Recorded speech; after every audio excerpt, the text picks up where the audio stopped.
조갑제TV 시청자 여러분 안녕하십니까. 2019년 5월 21일 오후 3시입니다. 요사이 독재 논쟁이 뜨겁습니다. 자유한국당이 문재인 정권을 좌파 독재라고 규정을 했습니다. 대중집회에 나가면은 독재 타도 헌법 수호가 구호로서 터져 나옵니다.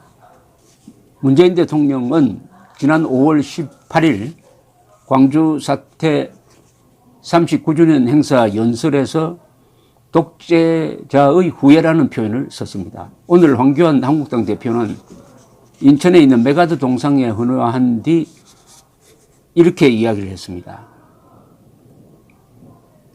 지금 이 정부가 저희들을 독재자의 후예라고 하고 있습니다. 진짜 독재자의 후예는 김정은 아닙니까? 세습 독재자 아닙니까? 세계에서 가장 악한 독재자 아닙니까? 문재인 대통령에게 제가 요구합니다.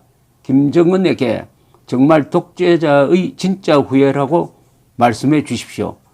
싸우려고 하면 타깃이 정확해야 합니다.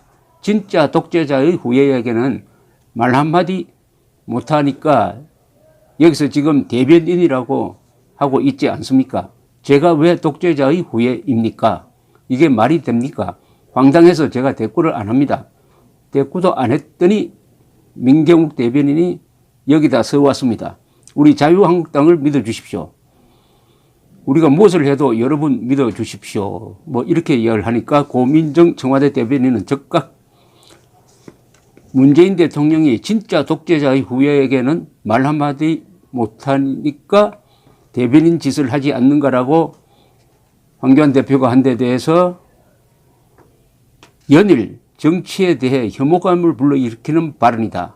국민을 편가르는 발언이 난무하고 있다라고 비판을 했습니다. 말은 그 사람의 품격을 나타낸다라고 평하기도 했습니다. 문재인 대통령이 이 독재자의 후예라는 이 자극적인 말을 한 것은 이런 전후 맥락 속에서 한 겁니다. 연설 보면은 우리는 이미 20년도 전에 광주 5.18의 역사적 의미와 성격에 대해 국민적 합의를 이루었고 법률적인 정리까지 마쳤습니다. 이제 이 문제에 대한 더 이상의 논란은 필요하지 않습니다. 의미 없는 소모일 뿐입니다. 라고 했습니다. 요 말을 보면은 법률적인 정리까지 했으니까 이제 광주 사태에 대해서는 더 이상 진상을 캘 필요도 없고 더 이상 이게 폭동이냐 민주화 운동이냐의 논쟁을 해서도 안 된다는 사실로 이해가 됩니다. 법률적인 정리라는 뜻은 뭐냐면은 광주 사태에 대한 사실관계가 확정되었다는 뜻입니다. 확정되었다는 뜻입니다. 그런데 이런 말을 해놓고 똑같은 연설문 안에서 문재인 대통령이 이렇게 또 주장을 했습니다. 진상조사규명위원회를 설치하여 남겨진 사실을 낱낱이 밝혀야 한다. 헬기 사격, 안매장, 사격 명자 색출 등을 암시했습니다. 그런데 이 세 건은 1997년 대법원 확정 판결 과정을 통하여 없었던 것으로 확정된 사실입니다. 헬기 사격 없었다, 안매장 없었다, 사격 명자도 없었다. 그러니까 문 대통령이야말로 더 이상의 논란이 필요하지 않는 사안에 대해서 새로운 논란을 만들고 있는 셈입니다. 문재인 대통령은 5.18 연설에서 이렇게 이야기했습니다. 그 독재자의 후예라는 말이 나오는 전후 맥락이 이렇습니다. 5.18의 진실은 보수 진보로 나뉠 수 없습니다. 광주가 지키고자 했던 가치가 바로 자유이고 민주주의였기 때문입니다. 독재자의 후예가 아니라면 5.18을 다르게 볼 수 없습니다. 왜 다르게 볼 수 없느냐 하는 것을 그 뒤에 문재인 대통령이 쭉 설명을 합니다. 광주 사태로 불리었던 5.18이 광주 민주화 운동으로 공식적으로 규정된 것은 1988년 노태우 정부 때였습니다. 김영삼 정부는 95년에 특별법에 의해 5.18을 광주 민주화 운동으로 규정했고 97년 5.18을 국가기념일로 제정했습니다.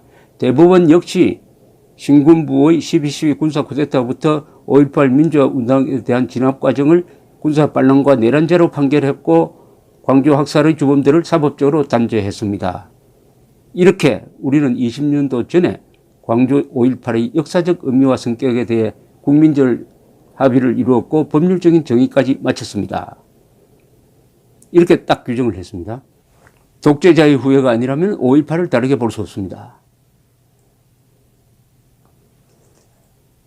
노태우, 김영삼 정부 때 이미 5.18에 대한 성격 규정이나 법적 정리 그리고 사실규명이 완성이 되었다. 따라서 광주 사태에 대해서 더 이상 왈가불가하면은 그것은 독재자의 후예가 된다. 뭐 이런 취지입니다. 그런데 왜 그러면은 진실규명위원회를 통한 재조사가 왜 필요합니까? 그리고 문재인 대통령이 그 전에 벌써 헬기 사격 조사에 대해서는 별도로 자기가 지시를 했잖아요. 그래서 작년에 조사를 해보니까 역시 95년 조사처럼 소모적 논쟁으로 끝나고 말았습니다. 무슨 뜻이냐 하면은 95년 조사 때처럼 조종사들에 대한 조사를 또 했는데 아무도 헬기 사격했다는 사람이 나타나지 않았습니다. 없어서가 아니라 안 했으니까요. 그런데도 이번에는 조사 결과가 완전히 뒤집어져 버렸습니다. 헬기 사격이 있었다고 결론을 내버렸어요. 역사를 조작한 거죠. 재조사가 대통령이 결론을 내려놓고 국방부에 재조사를 시키니까 이런 결과가 나고 말았습니다. 그래 놓고 이번엔 또 진실규명위원회를 만들어서 헬기 사격을 또 조사한답니다. 이런 일련의 과정을 보면은 확정된 사실을, 법적으로도 정리된 사실을 다시 소모적 논란을 일으키는 사람은 문재인 대통령이 이미 분명합니다. 그렇다면 문재인 대통령이 한 말 그대로 독재자의 후예가 아니라면 5.18을 다르게 볼 수 없습니다. 라고 했으니까 본인이 독재자의 후예란 이야기입니다. 이미 확정된 사실을 계속 다르게 보려고 해요. 계속 다르게 보려고 합니다. 확정된 사실을 다르게 보려고 하니까 사실을 조작하게 되는 겁니다. 그런데 독재자의 후예라고 지금 자유한국당을 공격하고 있습니다. 이 문재인 정권의 매체나 정치인들이 나서가지고 여기에 대해서 황교안 씨가 진짜 독재자는 북한인데, 북한 노동당 정권의 김정은인데, 김정은에게 대해서는 독재자의 후예라고 한번 이야기해 본 적이 있느냐? 이렇게 반발을 한 것인데, 한국에서 대통령이 독재자냐 아니냐 여부를 결정하는 조건은 이렇습니다. 5.18 연설문을 보면은 문재인 대통령이 정의한 그 독재자의 후예에 문재인 대통령이 들어갑니다. 자승자박이죠. 그 다음에 제가 메모한 또 다른 조건이 있어요. 이 사람이 독재자냐, 독재자의 후예냐. 첫째, 헌법의 국민주권론과 자유민주주의적 정체성을 부정하는 사람은 독재가 됩니다. 문재인 대통령은 국민주권론 인정하지 않고 계급주권론에다가 자유민주주의적 정체성을 지금 없애버리려고 합니다. 자유를 빼려고 합니다. 빼고 있습니다. 두 번째, 헌법 제7조의 공무원의 정치적 중립 의무를 위반하면 독재가 됩니다. 왜냐하면 문재인 대통령도 공무원입니다. 그리고 문재인 대통령이 지휘하는 공무원 집단은 헌법 7조에 따라서 국민 전체에 대한 봉사자로서 정치적으로 중립해야 됩니다. 그런데 특권 계급에 대한 권력층에 대한 봉사자로 공무원을 전락시켰고 정치적 중립 의무를 지키지 않도록 압력을 넣고 있습니다. 삼권 분립을 위협하면 독재입니다. 문재인 정권은 사법부의 독립을 위협하고 있습니다. 국민 기본권, 특히 언론의 자유와 양심의 자유를 해치면 독재가 됩니다.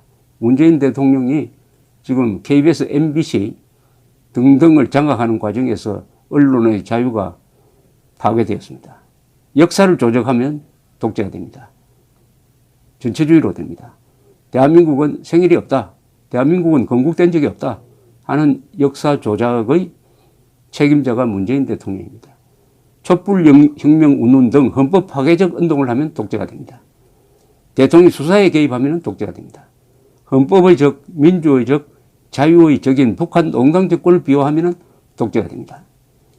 그리고 공산당을 비판한 적이 없고 공산당과 싸운 적이 없는 권력자는 자동적으로 독재가 됩니다. 이렇게 보면은 황교안, 문재인 둘 중에 누가 독재자의 후예인가 하는 것은 답이 나올 거라고 생각합니다. 문재인 대통령이 정한 기준, 그리고 제가 정한 기준, 둘에 다 해당되는 사람이 황교안 씨가 아니고 문재인 대통령입니다. 독재자의 후예입니다. 감사합니다.